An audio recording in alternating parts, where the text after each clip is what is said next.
ॐ युभूतं च भव्यं च सर्वं यश्चाधितिष्ठति स्वर्यस्य च केवलं तस्मै ज्येष्ठाय ब्रह्मणे नमः।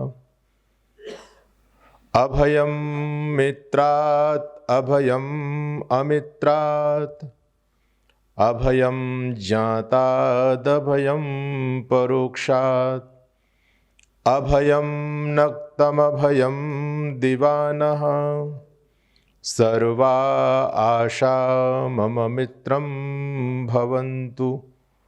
ओम शांति शांति शांति। मंचस्थ हमारे वैदिक जगत के सुविख्यात वैदिक महोपदेशक चिंतक आदरणीय आचार्य योगेश जी, अभी जिनका बहुत सुंदर शोधपूर्ण व्याख्यान हम सभी सुन रहे थे, श्रीमान सूबेदार सिंह जी, हमारे बहुत ही प्रिय श्री गौतम खट्टर जी, कार्यक्रम के संचालक आदरणीय डॉक्टर श्रीमान राकेश जी, और इस कार्यक्रम के संयोजक हमारे बहुत आदर और सम्मान के योग्य राष्ट्रभक्त चिंतक श्रीमान तुफैल चतुर्वेदी जी, मेरे सम्मुख समुपस्थित सभी राष्ट्र प्रेमी धर्म प्रेमी महानुभाव वंदनीय मातृशक्ति। आज का जो विषय है वो बहुत गंभीर और महत्वपूर्ण है, लेकिन समय की सीमाएं हैं, और जैसे मैं यहाँ पर आया आदरणीय राकेश जी ने मेरे कान में बोल दिया, अब ये 10-15 मिनट में तो समस्याओं का पूरा सॉल्यूशन आपके बीच में नहीं बताया जा सकता, लेकिन मैं निवेदन आपके बीच में करना चाहता हूं कि कुंभकर्ण के बाद में यदि कोई ढंग से सोया है तो ये हिंदू सोया है। कुंभकर्ण तो 6 महीने तक सोता था, फिर जाग जाता था, लेकिन ये हिंदू जागने पर ही नहीं आ रहा है। इसकी ऐसी कुंभकर्णी नींद है कि जो खुलने का नाम ही नहीं ले रही है। और आज हम इस स्थिति पर आ गए हैं कि आज हमारा अस्तित्व खत्म होने वाला है, लेकिन फिर भी हिंदू को कोई चिंता नहीं है। पूरे यूरोप से मिट गए, पूरे एशिया से मिट गए, Iran, Afghanistan, Nepal, Bhutan, Tibet, Sri Lanka, Myanmar, Bangladesh, Cambodia, Philippines, Malaysia, Indonesia, Thailand, Vietnam, ये कभी आपके अखंड भारत के हिस्सा हुआ करते थे। यहां से हम पूरी तरह से खत्म। भारत की बात करें तो भारत में भी 9 प्रांतों से हम खत्म हो गए। स्थिति बहुत अच्छी नहीं है। मेरे से पूर्ववर्ती वक्ताओं ने सब कुछ आपको बता दिया है। अब तो समाधान यदि आप चाहते हैं तो आदरणीय योगी जी ने एक नारा दे दिया, बटोगे तो कटोगे। और हमारे वेदों ने भी ये बात कही। सर्वप्रथम महर्षि स्वामी दयानंद जी महाराज ने इस बात को समझा था, और आज से 150 साल पहले हमको बंटने से महर्षि दयानंद ने रोका था। जातिवाद इस हिंदू धर्म के अंदर एक कोड का काम कर रहा है। आज सर्वप्रथम आर्य समाज के संस्थापक महर्षि स्वामी दयानंद जी ने बहुत बड़े स्तर पर इस जातिवाद का खंडन किया, और ऋषि ने यह भी कहा, योगी जी तो कह रहे हैं बटोगे तो कटोगे, लेकिन हम कहते हैं घटोगे तो भी कटोगे। दोनों ही समस्या हमारे सामने है। हम बट भी रहे हैं और हम घट भी रहे हैं। इन दोनों चीजों पर आपको कंट्रोल करना पड़ेगा यदि अपने अस्तित्व को बचाना चाहते हो तो। स्थितियां बहुत अच्छी नहीं और ज्यादा समय आपके पास में नहीं है। अब 4 प्रबल शत्रु आपको खत्म करने के लिए भयंकर प्रयास कर रहे हैं, दिन रात प्रयास कर रहे हैं। उन शिकारी लोगों ने हम शिकार को अपने जाल में फंसाने के लिए चारों तरफ से जाल बिछा दिया है। एक तरफ इस्लाम है, दूसरी तरफ क्रिश्चियनिटी है। दोनों इसमें प्रतिस्पर्धा हो रही है इस समय कि कौन इस हिंदू को चबाएगा, कौन हिंदू को ज्यादा से ज्यादा अपने आप में कन्वर्ट कर लेगा।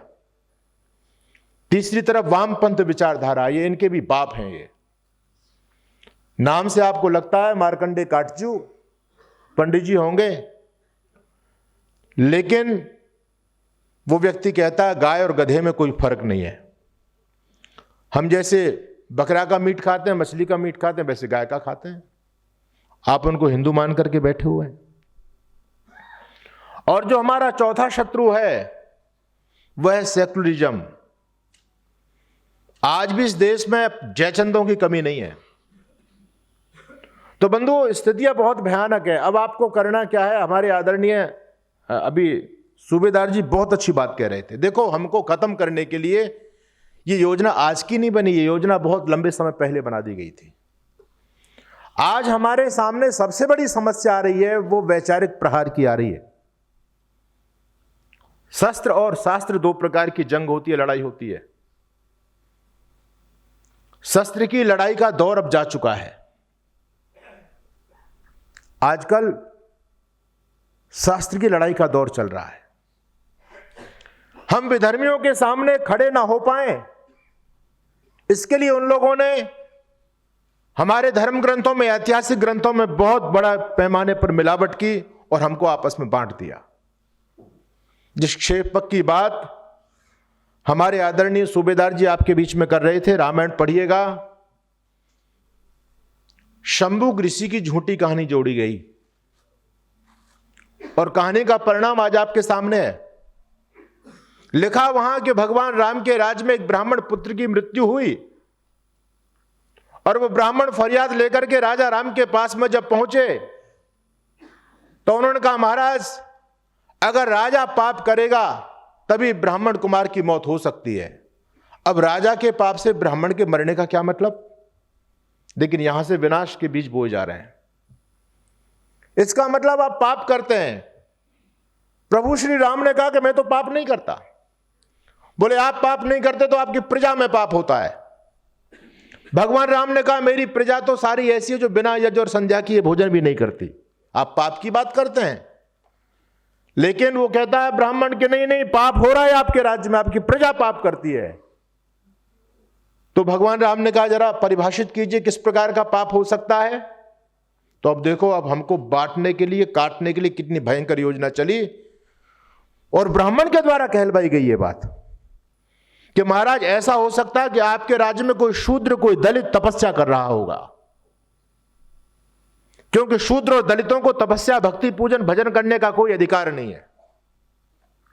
और यदि वो अनाधिकार चेष्टा करेगा तो उसके पाप के चलते ब्राह्मण कुमार की मौत हो सकती है।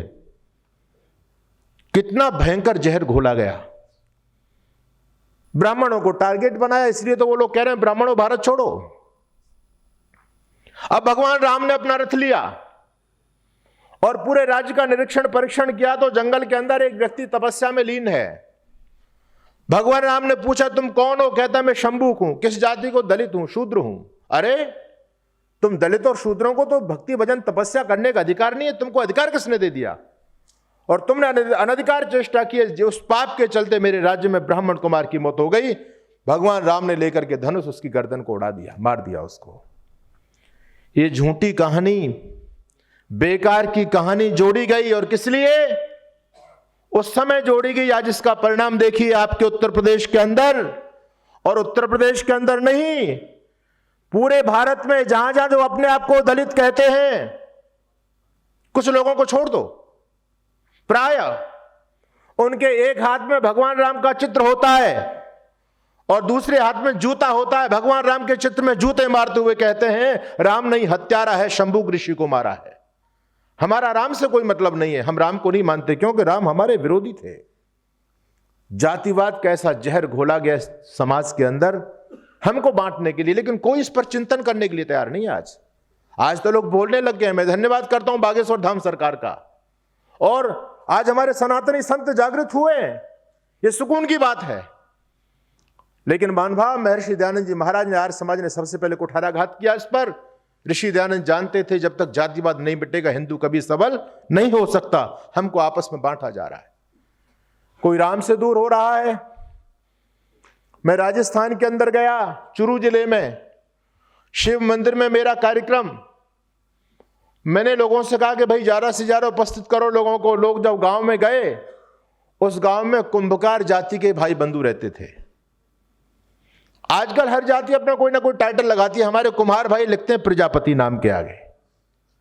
उन लोगों से जब आयोजकों ने कहा कि आप मंदिर में चलिए, महाराज जी का कार्यक्रम हो रहा है, तो उन्होंने कहा किस मंदिर में? बोले शिव मंदिर में। बोले शिव मंदिर में नहीं जाएंगे हम। कौन कह रहा है? हमारे अपने भाई कह रहे हैं, कुम्हार भाई कह रहे हैं शिव मंदिर में नहीं जाएंगे। बोले क्यों? शिव से घृणा करते हो, शिव को नहीं मानते? बोले नहीं मानते, शिव को नहीं मानते। बोले तुम हिंदू किस बात के हो जब शिव को नहीं मानते? बोले हिंदू तो हैं पर शिव को नहीं मानते हम। अरे क्यों नहीं मानते, दिक्कत क्या है तुमको, शिव से वैर क्या है तुम्हारा? तो कहते हैं शिव को हम इसलिए नहीं मानते कि शिव ने हमारे दक्ष प्रजापति का वध किया था, वो भी प्रजापति था, हम भी प्रजापति हैं, और शिव ने उसको मार दिया, तो शिव से हमारा क्या लेने देना? कहां की ईंट, कहां का अरोड़ा, भानवती ने कुनबा जोड़ा, कहां का तीर कहां लगाया इन लोगों ने, और हमारे भोले भाले भाइयों को बहका दिया। बंधुओं चिंतन कीजिए, आज से 1000 साल पीछे लौट जाइए, आपको किसी महापुरुष के नाम के पीछे जाति सूचक शब्द नहीं मिलेगा, था ही नहीं। और आज भी हम जो आपस में लड़ रहे हैं ना, आज भी जो क्षत्रिय जातियां हैं, गुर्जरों को ले लो, राजपूतों को ले लो, जाटों को ले लो, सबके गोत्र आपस में मिल रहे हैं, इसका मतलब हमारे पूर्वज एक थे। तो हमको तो बाद में बांटा गया, स्पष्ट बात है। योगेश्वर कृष्ण के नाम के पीछे कोई जाति सूचक शब्द है क्या? मर्यादा पुरुषोत्तम श्री राम ने अपने नाम के आगे ठाकुर लगाया हुआ है क्या? युधिष्ठिर जी ने अपने नाम के पीछे सिंह लगाया है क्या? अर्जुन ने लगाया है, भीम ने लगाया है? महाराणा प्रताप ने कुछ लिखा है क्या अपने नाम के पीछे? कुछ नहीं है। लेकिन आज कितना भयंकर षड्यंत्र, और षड्यंत्र इस कदर भी इस देश में बढ़ रहा है कि एक तरफ एक ऐसा वर्ग खड़ा कर दिया जो कहते हैं ये सवर्ण हमारे विरोधी हैं, राम हमारे विरोधी थे, और एक तरफ कहते हैं राम हुए ही नहीं, और दूसरी तरफ कहते हैं हमारे विरोधी थे। हमने कहा भाई दो तरह की बात क्यों करते हो तुम? एक तरफ तो कहते हैं कि राम काल्पनिक है, दूसरी तरफ कहते हैं कि राम ने शंभू का वध किया। बेकार की बातें चल रही हैं समाज के अंदर। तो ये हमको खत्म करने के लिए बहुत बड़ी प्लानिंग है। आपके सारे शास्त्रों में गौतम जी बिल्कुल ठीक कह रहे थे कि आज ऐसे ऐसे प्रश्न उन लोगों ने हमारे सामने खड़े किए हुए हैं। देखिए एक बात समझ लीजिए, आपके गाजियाबाद की घटना मैं आपको बता रहा हूं, आजकल धर्मांतरण कोई डर की वजह से नहीं हो रहा है। वो दौर चला गया, उत्तर प्रदेश में किसका डर, बाबा जी बैठे हुए भैया, यहां किसी के बाप में हिम्मत है जो डरा करके धर्मांतरण करा लेगा क्या? और प्रलोभन के चलते भी नहीं हो रहा है। एक कितनी बड़ी फैमिली का एक ही अकेला लड़का जो कई हजार करोड़ों का मालिक, केंद्र में मोदी जी बैठे हैं, प्रदेश में योगी जी बैठे हैं, डरने वाली की तो कोई बात है ही नहीं। अच्छा पैसे की प्रलोभन की भी कोई बात नहीं, क्योंकि उसका बाप खुद कई हजार करोड़ का मालिक है, फिर भी उसके सिर पर गोल टोपी आ गई, और वो गोल टोपी को छोड़ने के लिए तैयार नहीं। उससे पूछा कारण क्या है भाई? बोले हिंदू भी कोई धर्म है क्या? ये तो बेकार का धर्म है। इन कम्युनिस्ट लोगों ने हमारे सारे शास्त्रों में बहुत बड़े पैमाने पर मिलावट कर दी, सारे महापुरुषों का चरित्र हरण किया इन लोगों ने। आज हमारा कौन सा ऋषि है जो ठीक ठाक है? कौन सा महापुरुष है जो ठीक ठाक है? किसी को ले लो आप। एक जगह मैं यज्ञ कराने गया, अभी हमारे आदरणीय सूबेदार जी कह रहे थे, ऋषि की बात कर रहे थे, तो वहां जब देवता आया वेद मंत्र में, इसका देवता इंद्र है, जब मैंने इंद्र की व्याख्या की तो मेरे प्रवचन के बाद में एक सज्जन आए, कहने लगे स्वामी जी आप किस इंद्र की बात कर रहे थे? इंद्र तो छिन रहा था, जिसने गौतम ऋषि की पत्नी के साथ में कुकर्म किया, वो तुम्हारे देवता हैं। आजकल के बच्चों के सामने जब ये प्रश्न पैदा होते हैं, शर्म से गर्दन नीचे झुक जाती है उनके पास कोई तर्क नहीं है। केरला स्टोरी को देख लीजिए, आसिफा नाम की लड़की हिंदू लड़की से कहती है एक भगवान तुम्हारे ऐसे हैं जिनको रोज नई गर्लफ्रेंड चाहिए, जो लड़कियों के कपड़े चुराते हैं, जो चोरी करते हैं, वो तुम्हारे भगवान है। अरे कैसे जवाब दोगे आप बताओ? इसलिए इस विचारधारा की जंग में यदि फतेह प्राप्त करना चाहते हो आप, तो आपको अपनी विचारधारा स्ट्रांग बनानी पड़ेगी, मजबूत बनानी पड़ेगी। हमारी सनातन की विचारधारा में कोई भी किसी प्रकार की कमी नहीं थी, बहुत स्ट्रांग विचारधारा थी। लेकिन विधर्मी लोगों ने हमको खत्म करने के लिए सबसे पहला प्रहार हमारी विचारधारा पर किया, जो आदरणीय सूबेदार जी आपके बीच में बता रहे थे। जातिवाद का भयंकर जहर घोल दिया गया है समाज के अंदर। तो स्थितियां बहुत भयानक है। मैं आपसे बस दो बात करना चाहता हूं। विकल्प केवल एक है, जो हमारे आदरणीय भाई श्री योगेश जी कह रहे थे, केवल मात्र एक विकल्प है, शुद्धि, और कोई दूसरा विकल्प नहीं है। करना पड़ेगा आपको, और लेकिन है बहुत कठिन काम। केवल हम यहां कहकर के जाए, बातों से शुद्धि नहीं हो रही। आजकल उनके दिमाग में इतना जहर घोल दिया गया है कि वो पहले वो उनके कुछ जो पूर्वज थे, एक दो पीढ़ी पहले, वो तो अपने आप को हिंदू भी मानते थे, लेकिन आज स्थिति यहां तक हो गई, इन मुल्ला मौलवियों ने उनके दिमाग में ऐसा जहर घोला, ऐसा जहर घोला, वो दिन रात हमको गालियां दे रहे हैं। कैसे हम उनके दिमाग को ठीक करेंगे? तो जो लोग मान जाएं आराम से, उनकी तो भाई शुद्धि करना और कोई विकल्प है नहीं। ना तो देखो सरकारें भी कुछ नहीं कर सकती, योगी जी कब तक दबा करके रखेंगे इनको बताओ? भाई योगी जी आ गए, मोदी जी आ गए, क्या हमारे सामने समस्या का समाधान हो गया? क्या समस्या आज भी खड़ी हुई है? इतना है कि योगी जी ने आकर के समस्या को दबा दिया है। लोग समय की प्रतीक्षा कर रहे हैं कि बाबा जी को जा रहे तो फिर देखेंगे हम। सरेआम बोल रहे हैं इस बात को, वो बना लो, कितना बड़ा मंदिर बनाओगे, हमारी सरकार आएगी फिर तोड़ेंगे हम। मुंह पर बोल रहे हैं, कोई उनको रोकने वाला नहीं है आज देश के अंदर। तो स्थिति बहुत भयानक है। योगी जी ने, मोदी जी ने आकर के स्थिति पर थोड़ा सा नियंत्रण किया, दबी हुई है स्थिति का, समस्या का समाधान नहीं हुआ है। बंधु, इस समस्या का समाधान न योगी जी कर पाएंगे न मोदी जी कर पाएंगे। इस समस्या का समाधान तो राष्ट्रभक्त जिनको कुछ धर्म का ज्ञान है वो लोग कर पाएंगे। और इस समस्या का समाधान केवल एकमात्र शुद्धि है, जो हमारे कुलपिता स्वामी श्रद्धानंद जी महाराज ने सबसे पहले शुरुआत की थी। उनसे पहले महर्षि दयानंद जी ने, और स्वामी श्रद्धानंद जी महाराज ने लाखों की संख्या में लोगों को शुद्ध किया। यदि ये पापी गांधी, अगर उनके रोड मार्ग में रोड़ा न बनता तो भारत की तकदीर अलग होती। इस देश में कोई गोल टोपी नजर नहीं आती है, लेकिन बर्बाद कर दिया इन लोगों ने देश को। तो दूसरी बात, पहली बात तो शुद्धि की है, लेकिन शुद्धि इतना सरल नहीं है। एक बात ध्यान रखना, ये जो लोग हैं ये बहुत बड़े बहादुर नहीं है, ये क्रूर और कायर लोग हैं। क्रूर कायर, अगर इनमें बहादुरी होती तो ये सलवार थोड़ी पहनते। भाई अरब से आए कितने, यहां ज्यादातर अपने लोग तो हैं जो डर की वजह से किसी भी कारण विधर्मी बन गए। अब क्या होगा? हर व्यक्ति शुद्धि के लिए तैयार नहीं है, समय की प्रतीक्षा करनी है आपको। देश में जंगे हालात बनेंगे, इसको कोई टाल नहीं सकता। ध्यान रखना इस बात को, अपनी तैयारी करके रखो। जैसे उस समय हालात बने तो हमारे लोग डर करके बन गए, और अब जो हालात बनेंगे तो आप बलवान रहेंगे तो आप उनको बना लोगे अपना। बस यही समाधान, और दूसरा कोई समाधान नहीं है। इसलिए मैं एक बात कहता हूं, आंधियां चलने लगी हैं, ज्वार को पैदा करो। आंधियां चलने लगी हैं, ज्वार को पैदा करो। कंठ में क्रंदन नहीं, हुंकार को पैदा करो।